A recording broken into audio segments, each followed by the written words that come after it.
haverá também o lançamento de 2 livros, os livros Fundamentos do Processo de Controle Externo, de Ismar Viana, do TCE de Sergipe, e outro livro, Controle Externo, Teoria e Jurisprudência para os Tribunais de Contas, de Luiz Henrique Lima, do TCE do Mato Grosso.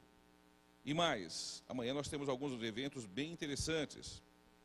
Amanhã cedo haverá uma caminhada promovida pela Secretaria de Esportes, e essa caminhada será no Parque das Bicicletas. Nós teremos um instrutor que vai dar alongamentos, exercícios, enfim, será uma caminhada bem gostosa, bem aprazível, e vai ter saída às 6h45 da manhã da Escola de Contas aqui do TCM. Durante o evento desta tarde, uma lista vai passar pelo plenário, pelo auditório, e vocês poderão colocar o seu nome desses que estão interessados em participar desta caminhada. Mas, amanhã também, os trabalhos começarão lá no auditório com rodas de conversas com a sociedade, onde nós teremos a participação de 6 representantes de instituições diferentes.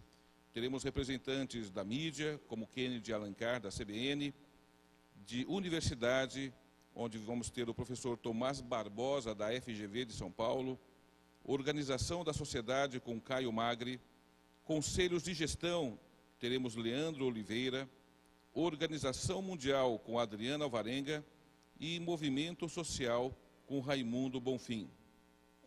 Amanhã também, após o evento da tarde, no final dos trabalhos, nós teremos 2 ônibus que vão sair daqui do TCM em direção a alguns passeios muito interessantes aqui na cidade de São Paulo. Um ônibus sairá em direção ao MASP e a entrada será franqueada, é gratuita a todos os que participarem. Um ônibus vai ao MASP, Museu de Arte de São Paulo. O outro ônibus vai até o centro da cidade, até o Marco Zero, ali na Praça da Sé, e vai haver uma caminhada pelo Centro Histórico de São Paulo. Será guiada com guias, com 2 instrutores, e ela vai dar dicas de arquitetura, de gastronomia, enfim, você vai conhecer a história de São Paulo. Para essas excursões, ambas as excursões, você terá que fazer a sua inscrição até o meio-dia de amanhã. Então você vai procurar a nossa assessoria, os representantes da Escola de Contas que vão passar a lista. Lá também na entrada você vai poder ter informações sobre qual dos 2 passeios você vai optar. Ou passeio de ônibus até o MASP, ou passeio de ônibus até o centro de São Paulo e conhecer o Centro Histórico de São Paulo. Muitas coisas bonitas e preciosas a conhecer. E dentro de mais alguns instantes nós vamos começar os trabalhos dessa tarde.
Neste momento, então, passaremos ao início do 10º Educontas, o encontro técnico da educação profissional dos Tribunais de Contas do Brasil. E vamos, então, agora iniciar fazendo a composição da mesa de abertura. Para tanto, convido o presidente do Tribunal de Contas do município de São Paulo, conselheiro João Antônio da Silva Filho.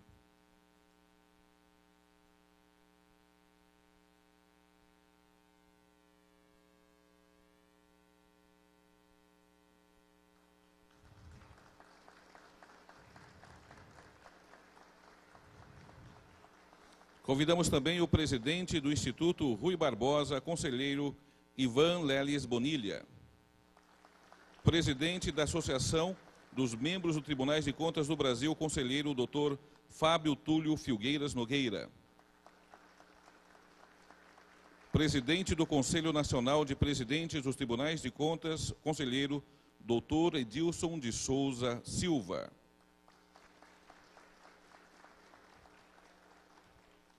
Por oportuno, queremos agradecer aqui ilustres presenças. Agradecemos a presença do conselheiro do Tribunal de Contas, Dr. Maurício Faria, do presidente da Escola de Contas do Tribunal de Contas de São Paulo, Maurício Jorge Piragino. Agradecemos a presença do presidente da Rede de Consórcios Públicos, Vitor Borges. Também agradecemos a presença do conselheiro Rodrigo Coelho do Carmo, do TCE do Espírito Santo. Conselheiro Rodrigo Cavalcante, do TCE de Alagoas.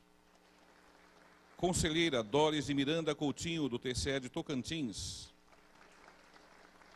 Conselheiro Ranilson Brandão Ramos, TCE do Pernambuco. Agradecemos também os integrantes do Comitê de Gestor do TCM de São Paulo. E agradecemos a presença da conselheira Maria Elizabeth Cavalcante Picanço, do TCE do Amapá. Para a abertura deste encontro, passamos a palavra ao presidente do Tribunal de Contas de São Paulo, conselheiro João Antônio da Silva Filho. Boa tarde a todos, a todas. Quero aqui cumprimentar o Ivan Lelis Bonilha, que é presidente da nossa Casa do Saber, o IRB, Instituto Rui Barbosa, cumprimentar o meu amigo presidente da Atricom, Fábio Túlio Figueiras,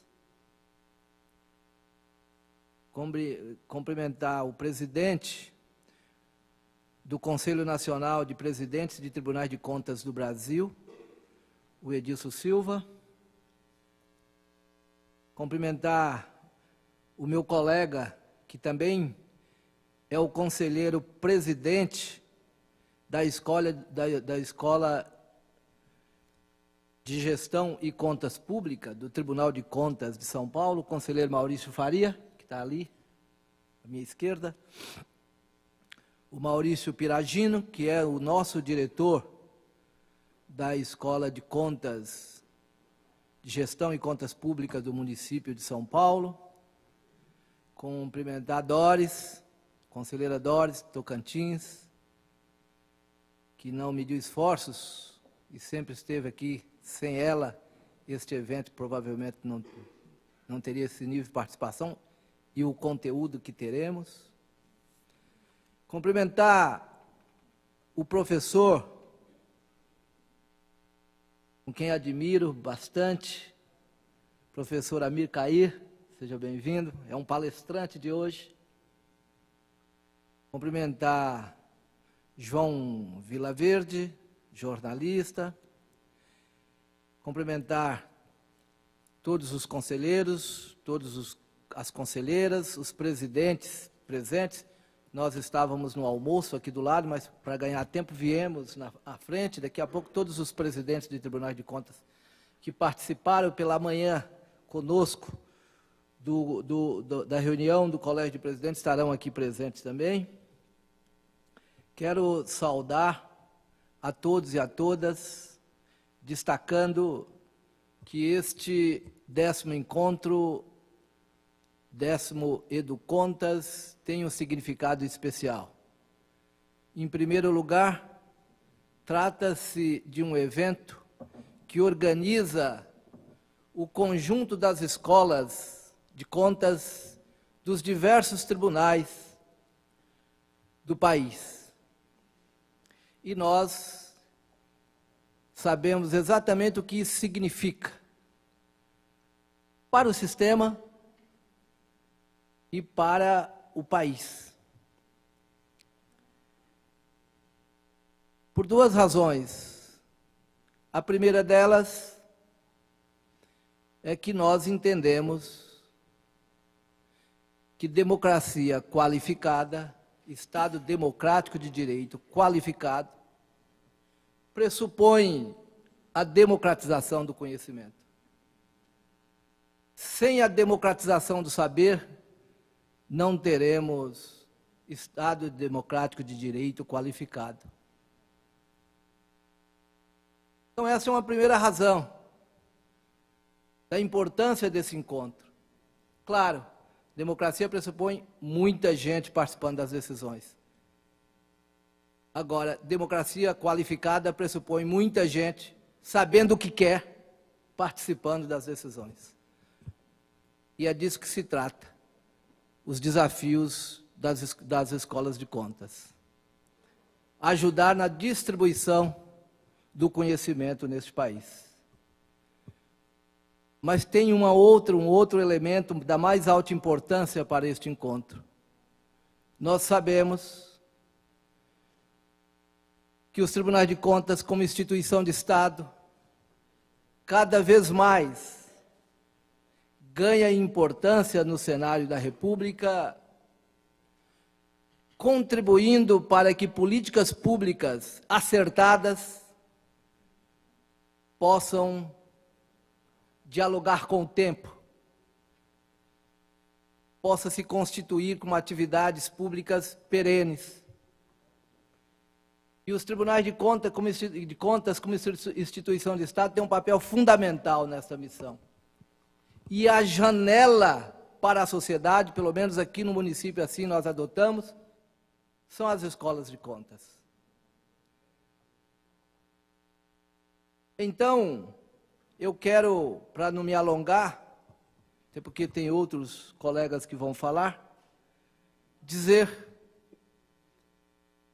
que as escolas de contas no país, e hoje de manhã, no encontro do presidente, eu assim me dirigi ao meu queridíssimo Ivan Banilha, presidente do IRB, dizendo que uma das missões do IRB é exatamente fazer uma articulação via escola de contas para que nós possamos potencializar o papel do IRB, mas mais do que isso, potencializar o papel das escolas de contas Brasil afora como referenciais de educação. Aqui na cidade, para além de ser uma escola voltada para o funcionalismo do Tribunal de Contas, para o funcionalismo público, cada vez mais a escola de contas assume um papel de janela para a sociedade. Cursos voltados também para a sociedade. É assim que eu entendo, democratizar o saber para fazer valer o Estado democrático de direito. Muito obrigado.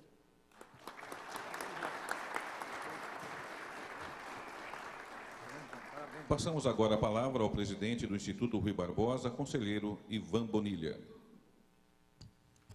Boa tarde a todos.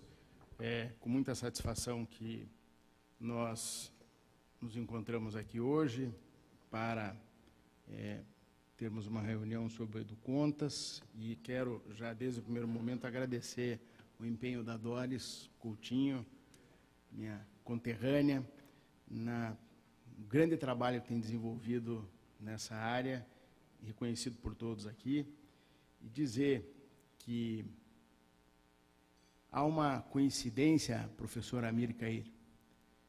Na década de 90, eu era funcionário do Tribunal de Contas, do quadro de advogado, do Tribunal de Contas do Paraná, e fui responsável por fazer uma interface com o senhor, para o senhor ir dar uma palestra para o Tribunal de Contas na cidade de Londrina. Fui buscá-lo no aeroporto, e até o senhor contava que uma vez estava indo para Cuiabá ou Campo Grande e desceu acidentalmente em Londrina. Pegou o táxi e deu o endereço, o taxista olhou para o senhor e falou, não, esse endereço não é aqui. Não estamos em Cuiabá ou Campo Grande. O cara olhou assim, não, o calor é igual, doutor, mas não é, aqui é Londrina. Deu tempo de o senhor voltar ainda para o aeroporto e embarcar no destino final aí corretamente. Mas, enfim, é um prazer revê-lo aqui, me lembro muito bem da sua palestra, como empolgou e entreteve a nós e principalmente aos prefeitos e vereadores que estavam naquele momento ali na cidade de Londrina. Então, é um prazer muito grande estar aqui e eu gostaria apenas de agradecer mais uma vez, primeiro o João Antônio por nos ter aqui como visita e acabar sendo o nosso anfitrião de qualidade.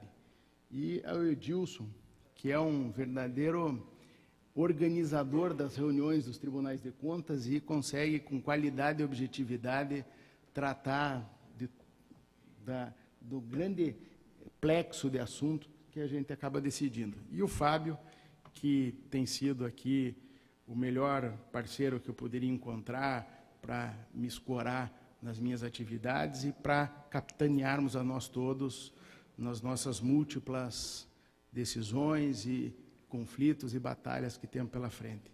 De modo que é só um agradecimento e sublinhando aquilo que já falou o João Antônio, da importância da educação, aliás, importância que deverá se tornar maior ainda diante da perspectiva de que se eliminem os percentuais mínimos de aplicação do orçamento nas áreas específicas, tais como a educação e a saúde. Isso vai demandar, principalmente para o Tribunal de Contas, que é quem fiscalizará esses atos de gestão, uma especificação, uma competência técnica muito maior, muito mais apurada para evidenciar o acerto ou não de determinada opção de gestão na área da educação.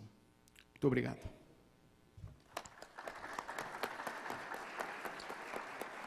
Nós queremos também, no ensejo, agradecer a presença do presidente do Tribunal de Contas de Alagoas, o conselheiro Otávio Lessa. Obrigado pela presença. E passamos agora a palavra ao presidente da Associação dos Membros dos Tribunais de Contas do Brasil, conselheiro Fábio Túlio Figueiras Nogueira. Boa tarde a todos. Quero saudar o nosso queridíssimo amigo, presidente do Tribunal de Contas do município de São Paulo, e ao saudá-lo, cumprimento os demais conselheiros, queridíssimos amigos desta corte, iniciando por Maurício Faria, que é o dirigente da Escola de Gestão e Contas Públicas do TCM, saudar meu querido, igualmente amigo, Ivan Bonilha, presidente do Instituto Rui Barbosa, que é a Casa do Conhecimento dos Tribunais de Contas, e não só retribuir esse sentimento da importância que se estabeleceu na relação de todas as instâncias, digamos assim, de todas as associações representativas do Sistema Tribunais de Contas do Brasil, a Tricom, o IRB, o Colégio, o Conselho Nacional de Presidentes, presidido por Edilson Silva, a quem cumprimento aqui na mesa, tem feito uma verdadeira tabelinha dentro desse esforço permanente, desafiador, que é investir no aprimoramento dos tribunais de contas. Então, Ivan Bonilha, você é indiscutivelmente o parceiro ideal para esses inúmeros, múltiplos e permanentes desafios. Saudar os palestrantes, que irão nos brindar daqui a pouco, cumprimentar a coordenadora técnica do encontro, a conselheira Doris Coutinho, saudar mais uma vez os queridíssimos colegas conselheiros e conselheiras substitutos do Brasil que participam deste evento, ressaltando que um encontro desta natureza e desta magnitude é extremamente importante dentro dessa nossa caminhada. Há um desafio, desafios enormes que precisam ser enfrentados e vencidos em relação ao sistema. Eu tenho dito, Brasil afora, que o sistema, o controle externo contemporâneo, ele precisa avançar para além dos aspectos da conformidade. É preciso reposicionar os tribunais de contas no sentido de oferecer ao gestor público e, consequentemente, à sociedade brasileira o que nós temos, que é indiscutivelmente o nosso maior patrimônio, o conhecimento sobre gestão pública. Esse reposicionamento ele passa indiscutivelmente pela capacitação de quem assume o ônus e o desafio de gerir a coisa pública. Os tribunais de contas não podem ser apenas casas sancionatórias. Antes, pelo contrário, eles precisam ajudar, e a palavra é essa, os gestores que querem acertar. E esta ajuda, esta capacitação, ela se materializa através das nossas escolas de contas. O tema, conselheira Doris, extremamente atual, quero cumprimentar, o que a sociedade espera dos tribunais de contas, né, e como as escolas podem participar desta expectativa. Penso que a sociedade espera muito das Cortes de Contas brasileiras. E, nesse sentido, essas entidades que aqui estão, né, têm envidado esforços no sentido de aprimorar cada vez mais o sistema. Agora mesmo, neste exato momento, diversos tribunais de contas do Brasil estão sendo visitados por comissões, uma avaliação entre pares, dentro de uma ferramenta extremamente importante para o sistema, que é o marco de medição de desempenho dos tribunais de contas do Brasil. Essa avaliação com base em domínios, critérios, enfim,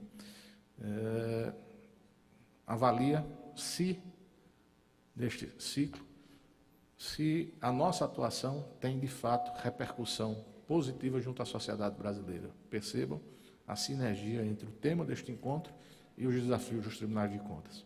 Então, eu quero reafirmar o nosso compromisso com o aprimoramento, com o aperfeiçoamento, mas reafirmar, sobretudo, a importância das escolas de contas dos tribunais para o aprimoramento da gestão pública no Brasil. Nos últimos 2 anos, as nossas escolas de contas, presidente João Antônio, promoveram 5.000 cursos. Capacitaram 600.000 agentes públicos, servidores, enfim. Não é um número desprezável. 600.000. Ou seja, penso que nós estamos fazendo a nossa parte. De maneira que a Associação dos Membros dos Tribunais de Contas do Brasil tem esse compromisso com a autonomia, com o fortalecimento das nossas escolas. Com essa mensagem, eu saúdo o TCM São Paulo pela iniciativa de realizar mais um Educontas. Quero cumprimentar todos os diretores das escolas de contas, na pessoa do Dr. Carlos Aquino, que é o nosso coordenador da nossa escola de contas lá na Paraíba, e desejar que este evento ele possa superar todas as expectativas e ser coroado de pleno êxito. Muito obrigado. E, mais uma vez, presidente João Antônio, os nossos agradecimentos pela acolhida. Hoje pela manhã tivemos uma reunião do Colégio de Presidentes.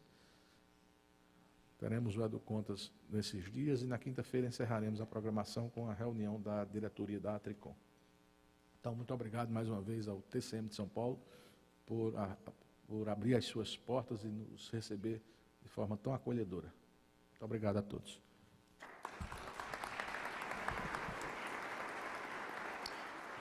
Também queremos agradecer a presença do conselheiro Alexandre Sarquis, do TCE de São Paulo. Também do conselheiro corregedor do TCE do Maranhão, Álvaro César Ferreira.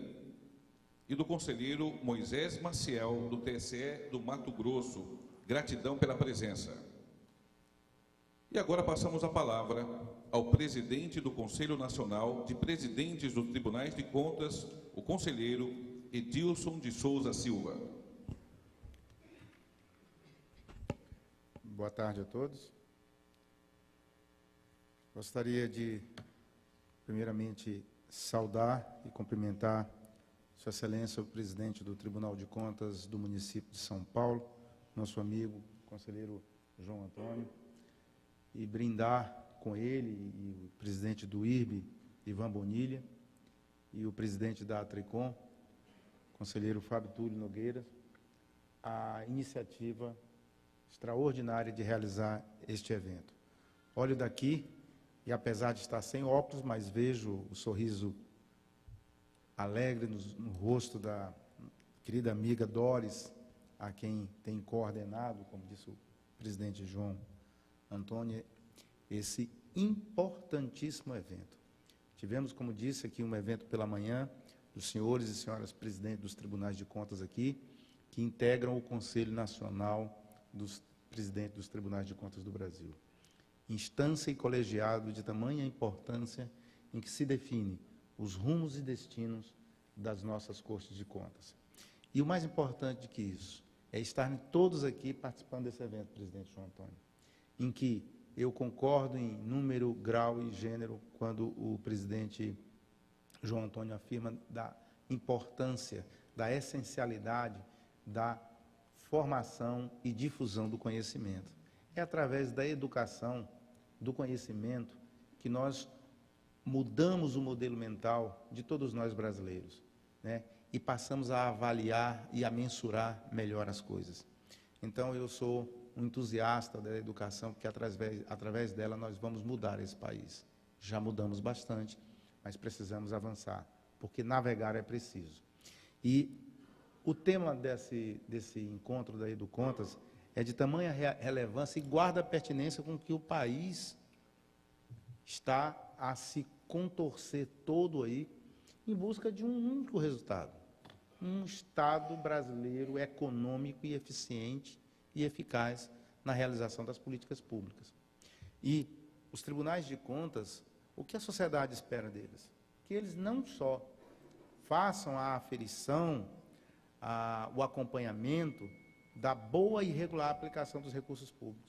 Mas isso já não basta. Isso já está ficando no passado. É importante o acompanhamento da despesa pública? Sim. É necessário? Óbvio que sim. Mas o que adianta aplicarmos o mínimo do limite constitucional de 25% na educação, o limite da saúde, endividamento, despesa com pessoal, se nada disso transforma a vida do cidadão? Essas políticas públicas não agregam nenhum valor à vida cotidiana daquele que paga regularmente os seus impostos, daqueles que são os nossos verdadeiros patrões. Todos nós somos servidores públicos. Então, as escolas de contas, através desse evento, têm a oportunidade de repensar e trabalhar num alinhamento para gerar conhecimento. Gerar conhecimento significa enriquecer o nosso quadro de pessoal, que precisa estar, presidente João Antônio, sempre atualizadíssimo. Atualizadíssimo, porque a cada instante as cortes de contas são demandadas a enfrentar temas de rara complexidade, e com uma difusão de um conhecimento ou de uma doutrina ou de uma técnica muito rara. E nós precisamos estar preparados. E precisamos também preparar o gestor, que é o nosso jurisdicionado, para estar capacitado a enfrentar as adversidades do dia a dia, na ordenação de suas despesas e atender à necessidade do cidadão. E as escolas de contas, de gestão de contas, até gostei bastante, viu, presidente? Vossa Excelência sempre inovando, a gestão de contas ela é fundamental. Nós precisamos ter uma gestão eficiente dentro dos tribunais para demonstrar isso, como deve ser replicado fora.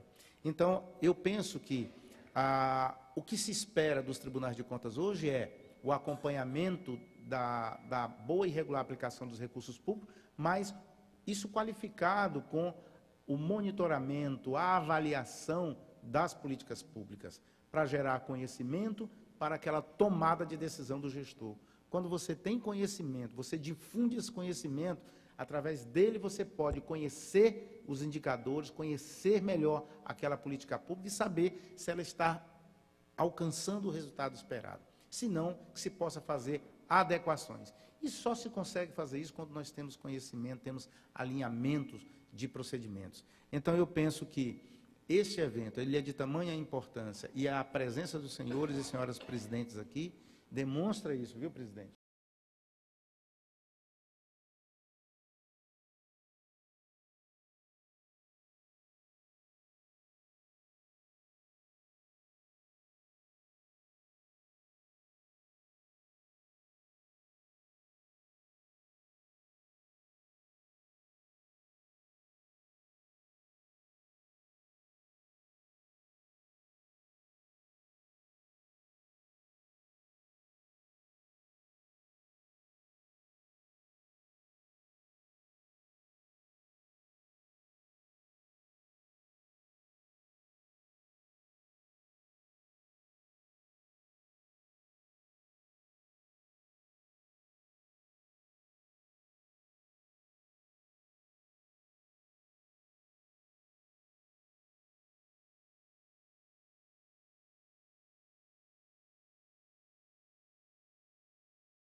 E ao conselheiro Ivan Bonilha, pela participação na abertura deste evento.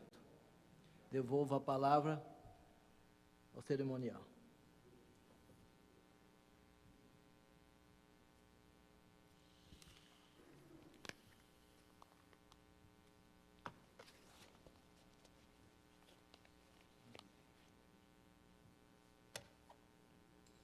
Nós passamos agora, então, a assinatura do termo de cooperação, e nesse momento nós convidamos o presidente do Instituto Rui Barbosa, conselheiro Ivan Leles Bonilha, o presidente da Associação dos Membros dos Tribunais de Contas do Brasil, da Atricom, conselheiro Fábio Túlio Nogueira, e o presidente da Rede Nacional de Consórcios Públicos, Vitor Borges, para realizarem a assinatura do acordo de cooperação técnica com o objetivo de subsidiar, entre as entidades e seus representantes, intercâmbio de experiências, informações e tecnologias para o desenvolvimento de diversas práticas consensuadas. Passemos, então, à assinatura. Aqui, ó.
Enquanto uma questão técnica é superada, nós queremos agradecer aqui as presenças do presidente e conselheiro do TCE de Goiás, Selmar Resch, vice-presidente e conselheiro Domingos Toffner, do TCE do Espírito Santo.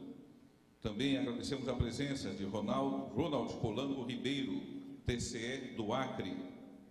Agradecemos ainda conselheiro corregedor Marco Peixoto, TCE do Rio Grande do Sul. Conselheiro presidente Abelardo Wilander e Silva, do TCE do Piauí. Conselheiro presidente Silene Lago Salomão, TCE de Roraima. Conselheiro presidente Marcos Loreto, TCE do Pernambuco. Conselheiro presidente Joaquim Alves de Castro Neto, TCM de Goiás. Conselheiro presidente Severiano José Constandrade de Aguiar, TCE Tocantins.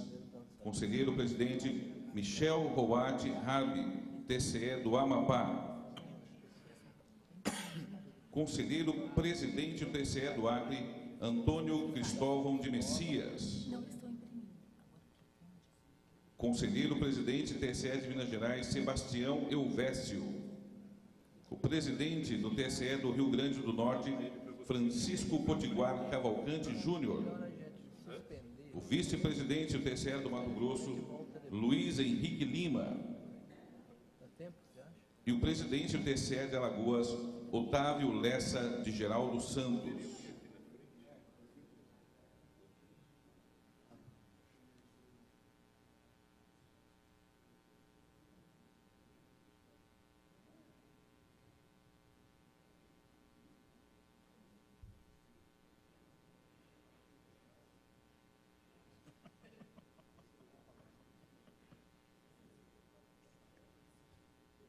Convidamos, então, o presidente do Tribunal de Contas de São Paulo, que conduz os três que vão assinar o termo à frente para a assinatura.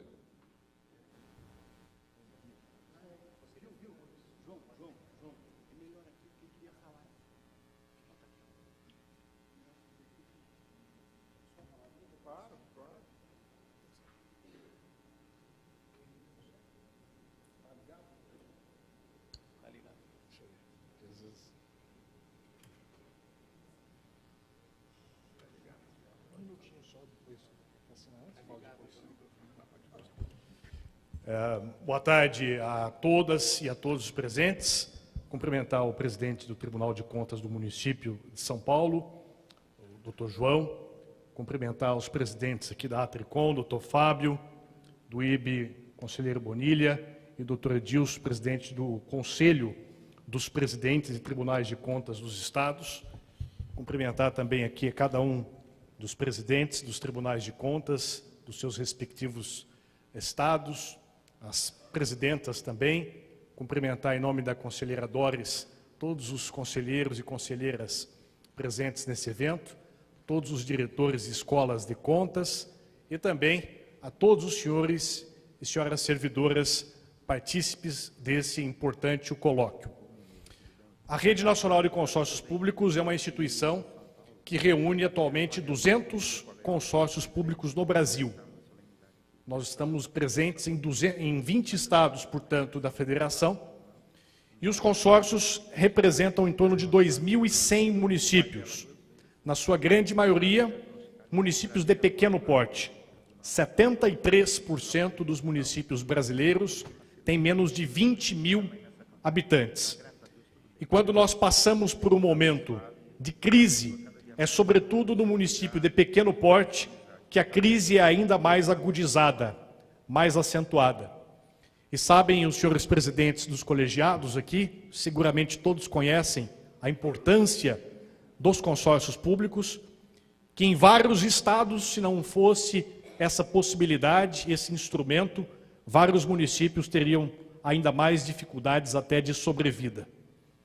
E hoje, nesse importante momento, nós que somos servidores da sociedade, também enquanto membros dos consórcios públicos, estamos muito contentes, porque os senhores podem, neste instante, com os vossos brilhos, homens e mulheres reconhecidos em todo o Brasil pela virtude e o aprofundamento técnico do conhecimento dos tribunais de contas, terem, talvez, a iniciativa mais solidária que um ser humano pode ter, que é compartilhar aquilo que de mais importante tem com o próximo, que é o conhecimento.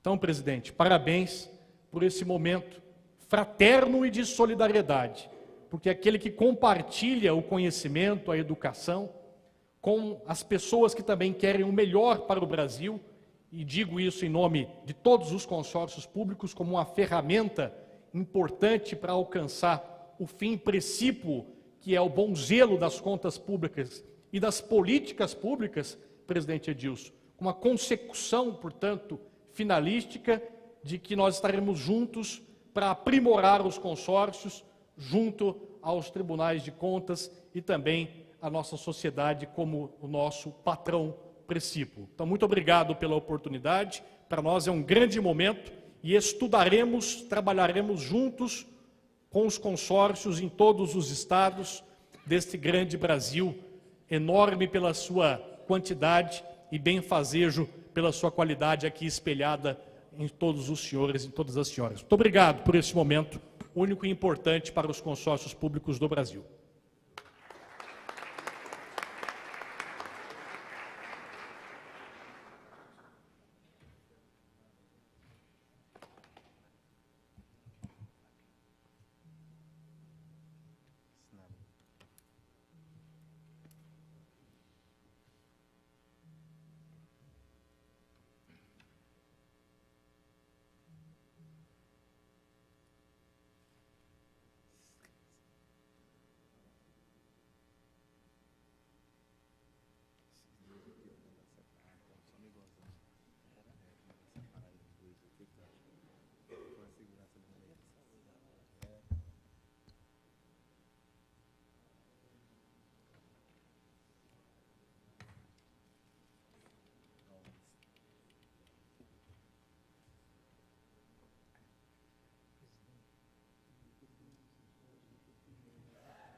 Não sei se aí...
Concluídas as assinaturas.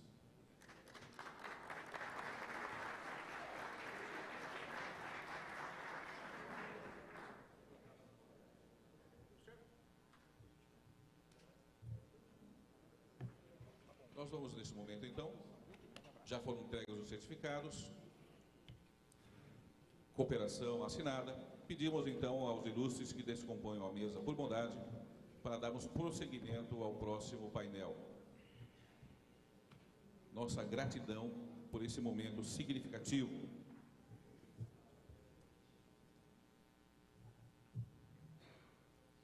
Passaremos, então, nesse momento, a recompor a mesa, uma mesa de debates cujo tema é a crise fiscal e os impactos das contas públicas.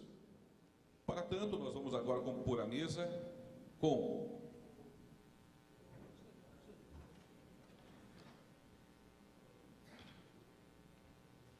enquanto ali está sendo feito o arranjo das placas, eu quero lembrá-los de que logo mais, ao final deste evento, nesta tarde, todos estão convidados para participarem de um coquetel lá no auditório do Tribunal de Contas, onde contaremos com um musical muito especial e o lançamento de 2 livros, logo mais ao final aqui deste evento.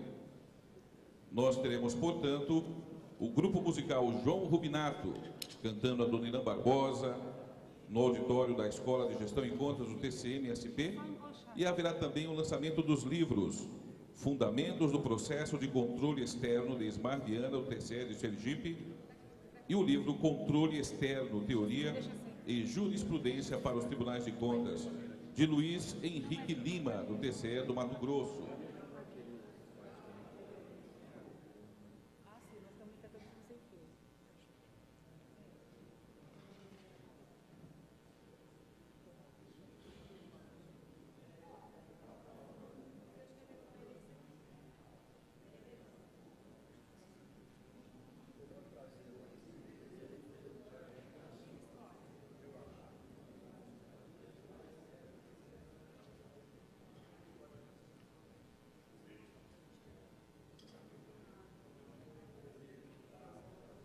Vamos então compor esta mesa de debates. Para tanto, convidamos o excelentíssimo conselheiro do Tribunal de Contas do município de São Paulo, Maurício Faria.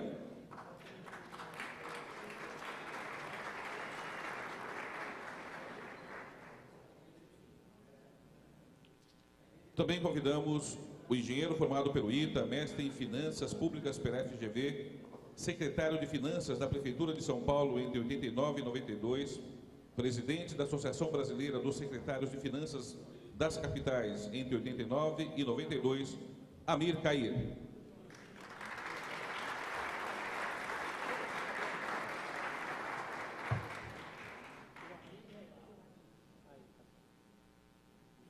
Também convidamos o jornalista, mestre em Administração Pública pela FGV, foi pesquisador na Universidade da Colômbia, Nova York, autor do livro Perigosas Pedaladas sobre o TCU e o Impeachment, senhor João Vilaverde. No contexto, queremos agradecer ainda a presença dos conselheiros José Ney Ascari, do TCE de Santa Catarina, o presidente conselheiro Iradir Pietrovski, do TCE do Rio Grande do Sul, e o conselheiro do TCE de Amazonas, Ari Moutinho. De olhar, né? Talvez por ele mais de lado. É mais de lado, é. Porque ele precisa olhar. Passamos, então, a palavra ao conselheiro do Tribunal de Contas do município de São Paulo, doutor Maurício Faria.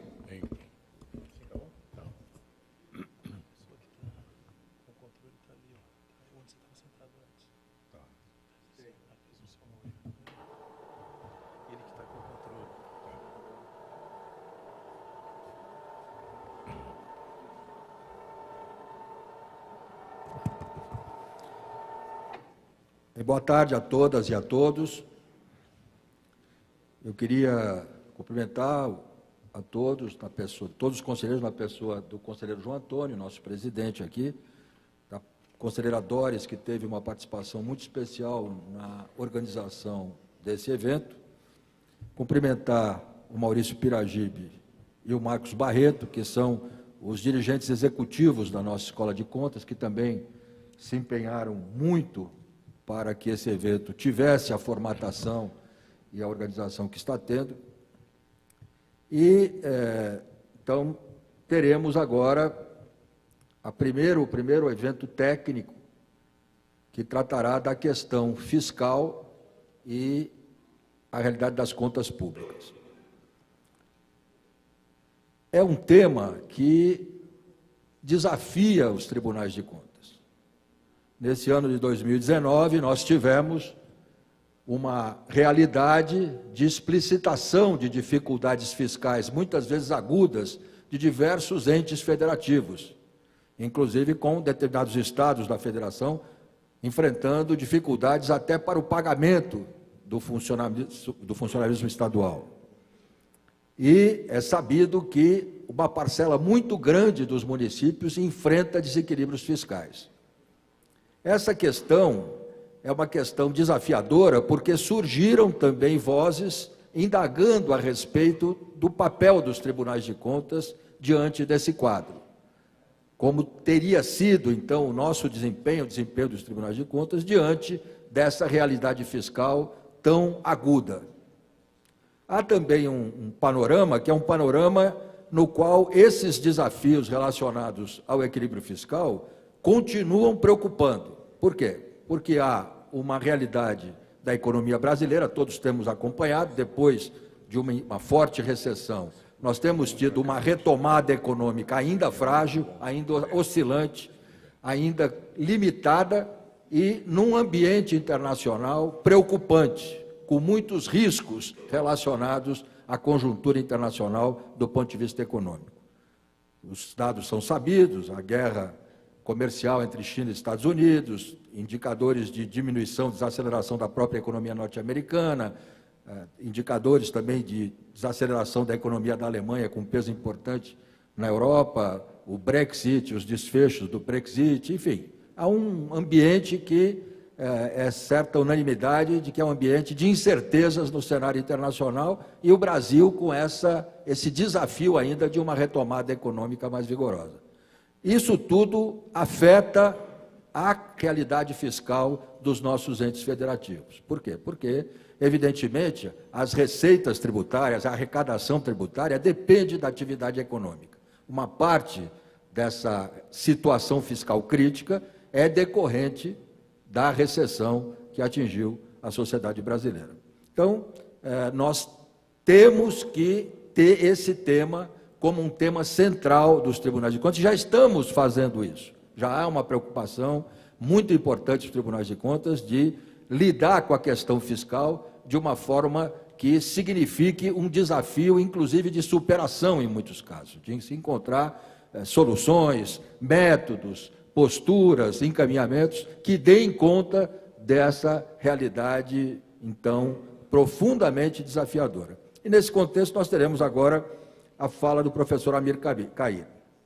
O professor Amir Cair já foi lido o currículo dele, eu queria apenas brevemente dar o meu testemunho pessoal. Eu fui vereador na cidade de São Paulo, no governo da prefeita Luísa Erundina, e naquele momento era uma situação de um governo que era olhado com indagação, com até expectativa de como seria um governo com uma prefeita com o posicionamento que a prefeita Luísa Erundina tinha. E na constituição do governo, ela escolheu para secretário das Finanças, secretário da Fazenda, o professor, o doutor Amir Cair. Eu era, então, vereador na cidade de São Paulo, situacionista, fui líder de governo e foi uma experiência muito forte aquela realidade em que nós tínhamos uma disputa normal, situação, oposição, não havia essa guerra de ódio que hoje polariza de uma outra maneira a política brasileira, mas havia disputa, situação e oposição, e rapidamente na Câmara Municipal de São Paulo ficou patente o respeito da oposição pela figura do secretário da Fazenda, Amir Cair. E foi com o secretário Amir Cair, convivendo com ele naqueles idos, que eu fui aprendendo sobre responsabilidade fiscal, porque num governo olhado com essas indagações, com essas dúvidas, com essas incertezas, o professor Amir Cair era muito respeitado na Câmara Municipal pela atitude que tinha diante do orçamento público e da questão fiscal do município. E eu tenho dito aqui, como conselheiro do Tribunal de Contas, que o município de São Paulo ele tem essa situação de ter tido vários secretários das finanças com diferentes alinhamentos partidários, mas marcados, diversos deles, por uma postura de responsabilidade fiscal. E essa trajetória, essa vertente, tem para mim, na figura do Amir Cair, um marco inicial muito importante. Então, eu queria dizer que, para mim, pessoalmente, é uma satisfação, uma honra especial poder estar dando a palavra ao professor Amir Cair.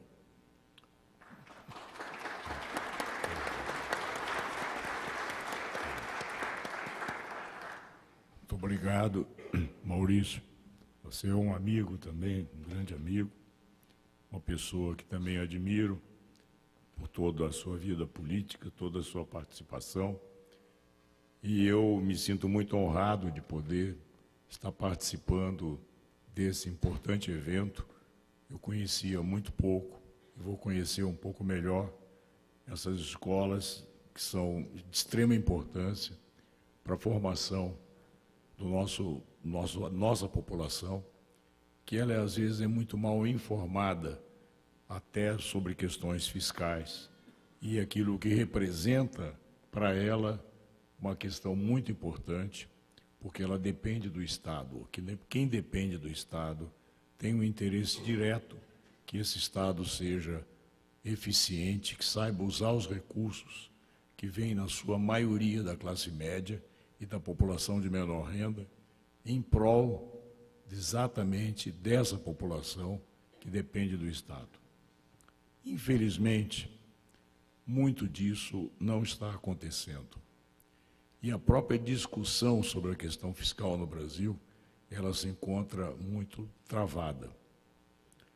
Travada com pequenos exemplos que vocês podem entender. Aqui se fala no Brasil de déficit fiscal como sendo o chamado déficit primário, que é a diferença entre despesas e receitas, exclusive juros, como os juros não fosse uma despesa caracterizada no orçamento público da mesma maneira que uma despesa de pessoal, de material de consumo, de serviços de terceiros, que são classificadas como despesas correntes. Ora, aqui no Brasil se fala de um déficit de 100 bilhões, cerca de 100 bilhões. Esse ano, 139 é a meta, mas, na realidade, está se comportando como 100 bilhões. Já há algum tempo que vem essa marca. Só que o déficit fiscal do Brasil não é 100 bilhões. O déficit fiscal do Brasil é muito mais próximo de 500 bilhões. São 100 bilhões de déficit primário e são 400 bilhões de juros. Ou seja, juros representa nas contas públicas 80% do déficit.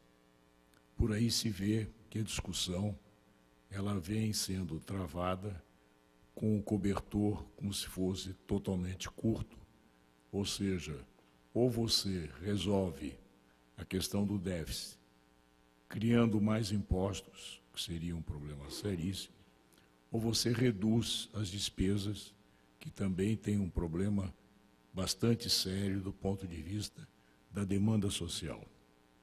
As nossas áreas de educação, saúde, segurança pública são carentes, historicamente carentes, e quando você tem uma crise, como a gente está atravessando há mais de 5 anos, você tem uma situação muito incômoda, porque você perde a arrecadação, você aumenta a demanda social, principalmente educação, saúde. As pessoas, quando perdem o emprego, elas têm que se socorrer do setor público, por escola, por creche, por postos de saúde, enfim, são realidades duras que hoje nós atravessamos com cerca de 13 milhões de pessoas desempregadas e 25 milhões de pessoas desocupadas, ou seja, em condições de trabalho e que não estão sendo usadas na sociedade para essas finalidades. Eu gostaria de fazer a minha apresentação dividida em 5 partes. Uma parte inicial, pode passar, seria uma visão sobre as principais variáveis macroeconômicas, que dá uma ideia boa de situar o país tanto na trajetória quanto no momento atual, para que a gente possa ter uma visão mais clara quando for discutir propostas. Uma segunda parte, a gente vai tratar da evolução dos déficits fiscais e das dívidas, que são os termômetros da questão fiscal. A terceira, eu vou enfocar uma questão muito importante, que é a queda do resultado primário do governo central, que vem sendo mais discutida já há alguns anos. A quarta, eu gostaria de ver um pouco a crise e o impacto dela na Previdência Social, que é um assunto que ainda está chamando muita atenção no debate público. E, finalmente, propostas. Não bastam críticas até agora.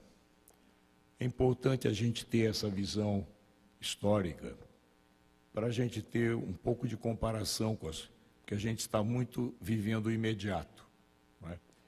Então, vejam bem, de 1901 a 1980, são as primeiras 3 colunas aqui, você tem na primeira, é o crescimento médio do PIB por ano, que aqui, nesses 80 anos, foi em média de 5,7% ao ano. O Brasil registrou, junto com o Japão, o maior crescimento que se tem notícias nesse período. Foi de apenas 0,2% ao ano. Foi praticamente um período de estagnação. Nós tivemos um período favorável, curto, de 6 anos.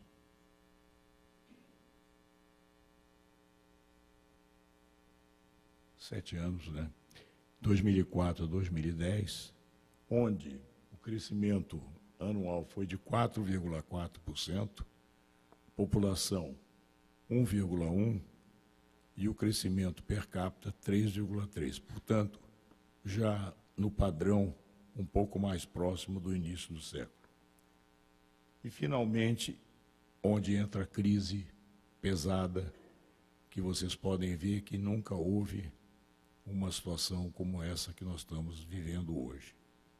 Ou seja, o crescimento de 2011 até 2018 de 0,2%, população crescendo 0,9%, ou seja, o crescimento per capita, uma queda de 0,7%. Ok, pode passar. Olhando mais recentemente, essa é a evolução do PIB nos últimos anos, desde 96, que é o primeiro da série. Nós temos um comportamento médio até 2003 da ordem de 2%. Depois tem esse período que eu falei de melhor situação, 2004 a 2008, a 2010, de, em média, 4,4%. E depois de 2010, e lembrando que em 2009 teve a grande crise, onde a gente registrou uma pequena queda de 0,1%, vem automaticamente caindo até atingir um máximo de 3,8% em 2015 e em 2016, 3,6% de queda, 2017 e 2018, uma recuperação de 1,1% em cada ano. E este ano, 2019, a previsão do Boletim Focus do Banco Central, que faz a previsão semanal, está em 0,8%. Ou seja, quando você tem uma crise na qual você tem recessão ou estagnação, o impacto fiscal é perda de arrecadação. Quando você perde a arrecadação e você aumenta a demanda social, você tem sobre o Estado uma espécie de um sanduíche, que eu chamo de um sanduíche fiscal. Você tem que lutar com as duas coisas. Se você só atacar despesa, que são as políticas que hoje vigoram com mais expressão, é reforma e despesas, e se você não der atenção ao crescimento econômico, você não tem saída, e se você não der atenção à conta de juros, você também não tem saída. Ou seja, nós vamos ver à frente que combate à questão fiscal tem 3 frentes, não uma só. É controle de despesa, é desenvolvimento e crescimento econômico, e é ataque à questão fiscal, à questão financeira, que são os juros.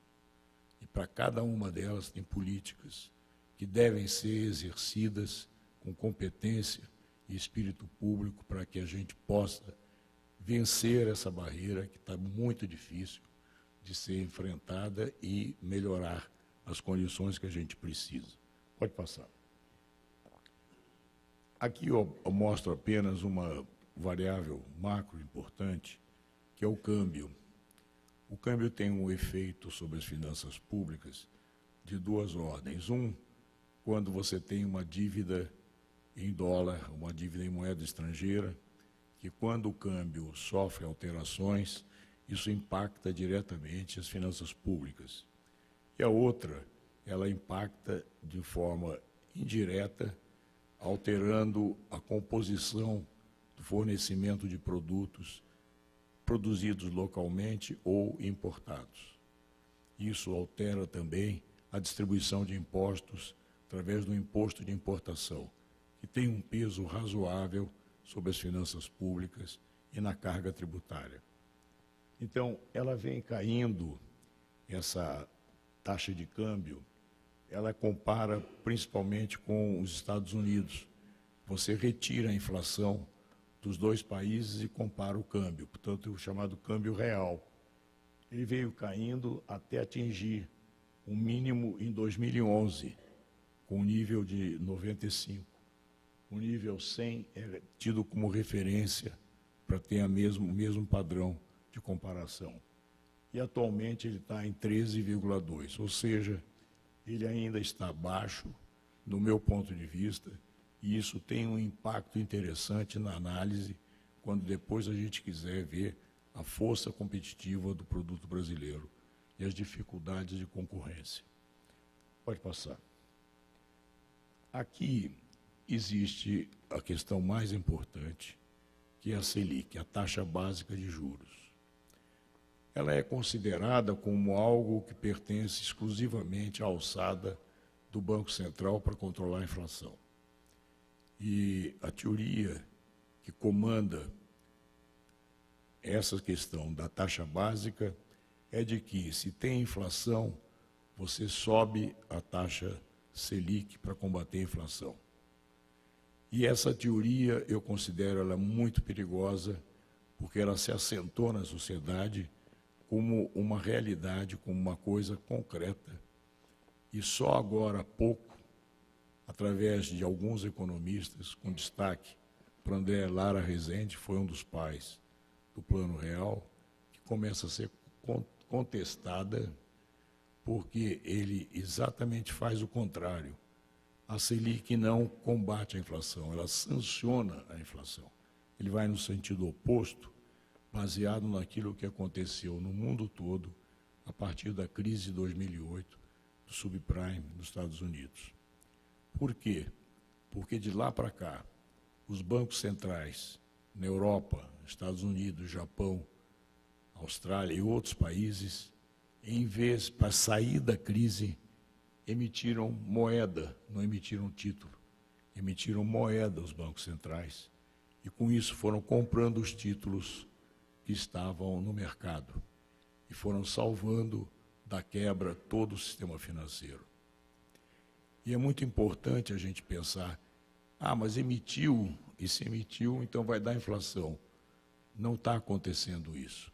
Está acontecendo em alguns países, tipo a Argentina, agora a Venezuela e alguns outros, mas poucos. Por quê? Porque estão com descontrole total. Não há realmente a preocupação com a questão fiscal como deve ser visto. Mas é importante a gente olhar o seguinte: na composição do IPCA, que é o índice que mede a inflação, você tem cerca de 35% do IPCA formado pelos serviços. Você tem 25% formado pelos alimentos e bebidas. E você tem 20% dos chamados preços monitorados, que são aqueles preços que são decididos pelo Estado.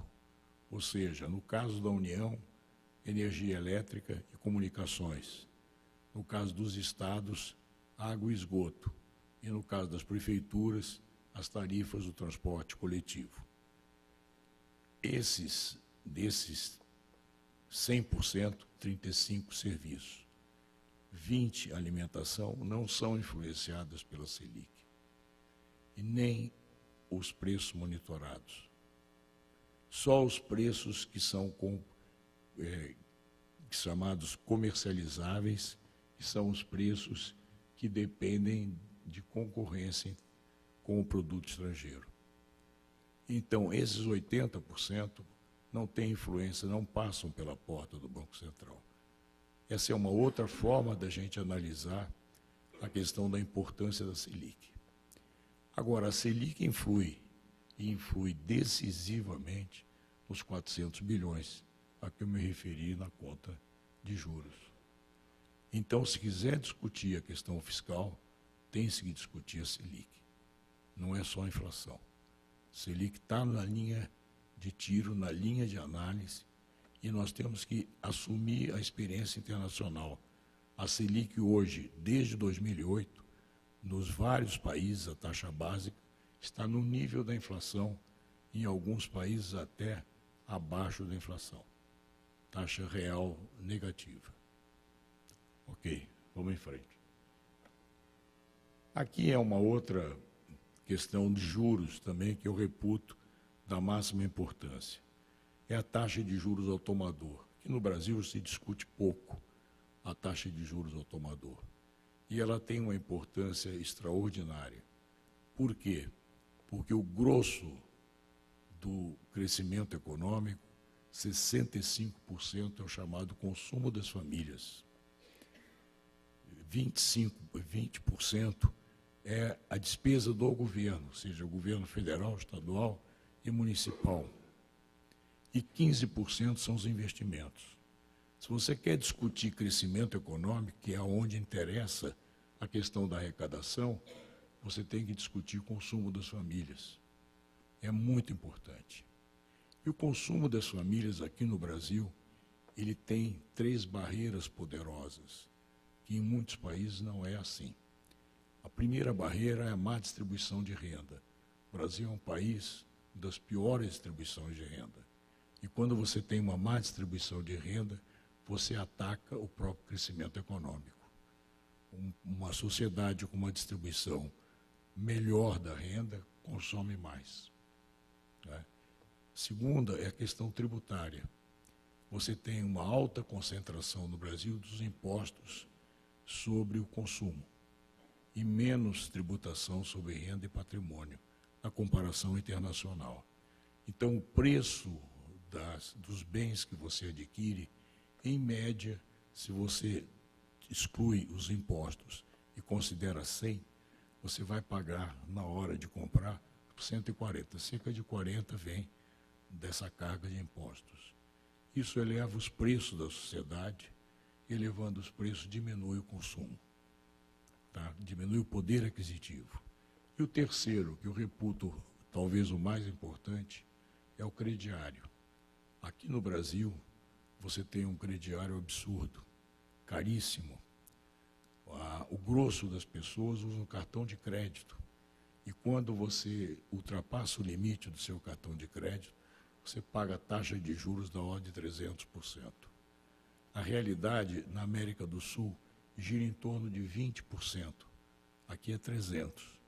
Estados Unidos está agora com 17%, atingindo o grau máximo deles. Vocês terem uma ideia de como você diminui consumo. Hoje nós temos 63 milhões de pessoas negativadas no Serasa e, portanto, afastadas do mercado de consumo. São pequenas realidades importantes da gente pontuar, porque tudo isso tem a ver com, no fundo, a arrecadação pública. Eu gosto sempre de destacar esse ponto.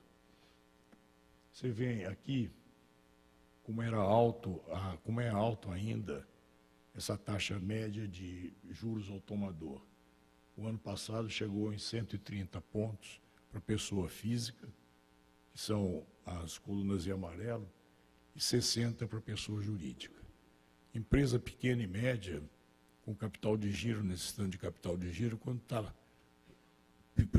pagando 60%, realmente apressa ela a fechar as portas. Realmente, muito pequena empresa nessa crise está fechando as portas, desempregando gente, são fortes empregadoras de mão de obra. E aí também temos uma questão importante, que é essa relação com o sistema financeiro, que tem muito a ver com a nossa questão fiscal. Pode passar. Eu acho importante esse gráfico da carga tributária.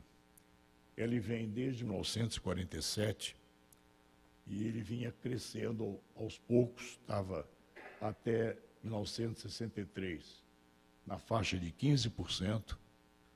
O conceito de carga tributária, todos sabem, é a divisão entre a arrecadação pública e o PIB.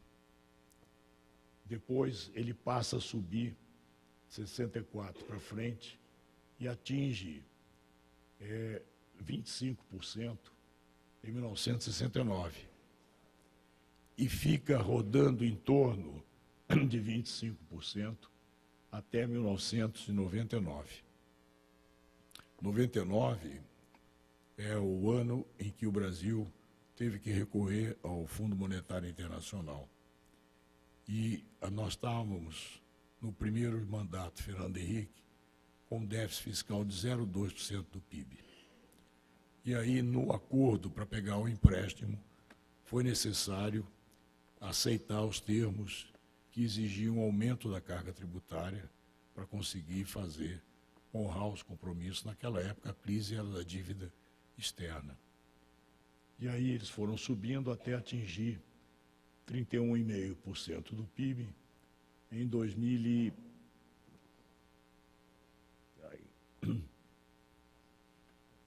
Estou vendo direito aqui, mas é...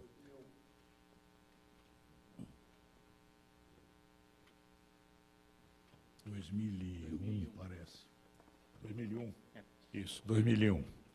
E aí ele fica oscilando entre 33 e 34.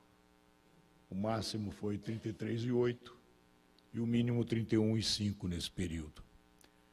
Hoje nós estamos com um primeiro dado extraído, ainda não oficial, veio do governo através da Secretaria do Tesouro Nacional, 33,6%. É considerado uma carga alta e ninguém está pensando nessa reforma em reduzir a carga, porque os compromissos nossos são muito pesados.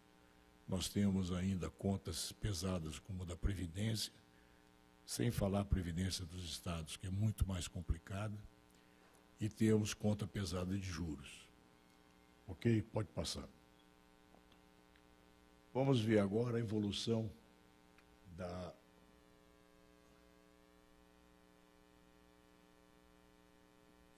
da dívida e dos déficits fiscais. Primeiro, os déficits fiscais.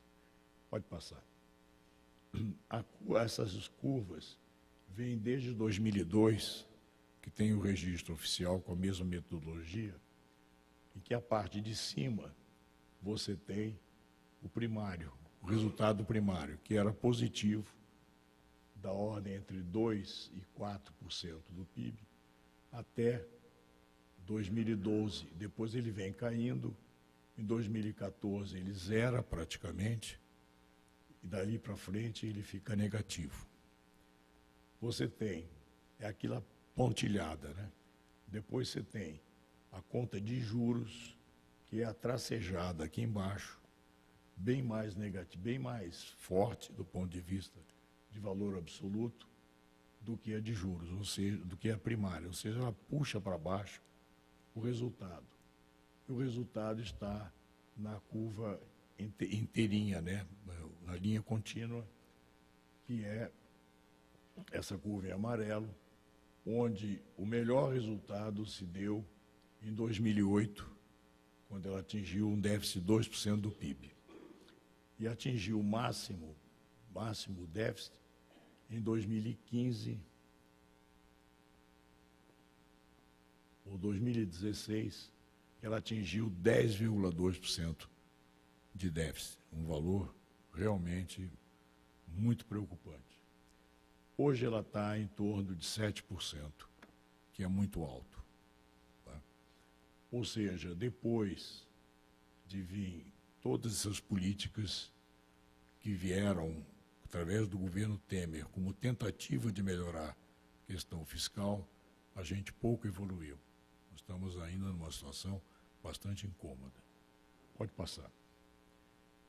Outra forma de medir a questão fiscal é através da evolução da dívida. E tem dois conceitos. O conceito de dívida bruta, que é o total da dívida do setor público, e dívida líquida, que é o total menos os chamados haveres financeiros, principalmente as reservas internacionais em moeda externa e os recursos que foram principalmente para o BNDES, que são haveres do Tesouro Nacional. A dívida bruta e a dívida líquida, nós temos registros comparáveis desde 2006. A de cima é a bruta, que ela já está agora em 78,7% do PIB, que é a dívida agora em junho, o último dado disponível, e a dívida líquida está em 55,2%. E ela teve um mínimo, essa dívida líquida, de 30,5% em 2013, e a dívida bruta teve um mínimo de 51,3% em 2011. Pode passar. Uma possibilidade de comparação em termos mais longos é com a dívida líquida, porque não tinha registro de dívida bruta nessa ocasião. Começou em dezembro de 2006. Por isso que aparecem as duas curvas. A de cima é a dívida bruta, que a gente viu mais detalhadamente, e a de baixo é a dívida líquida. Reparem como ela vem se comportando.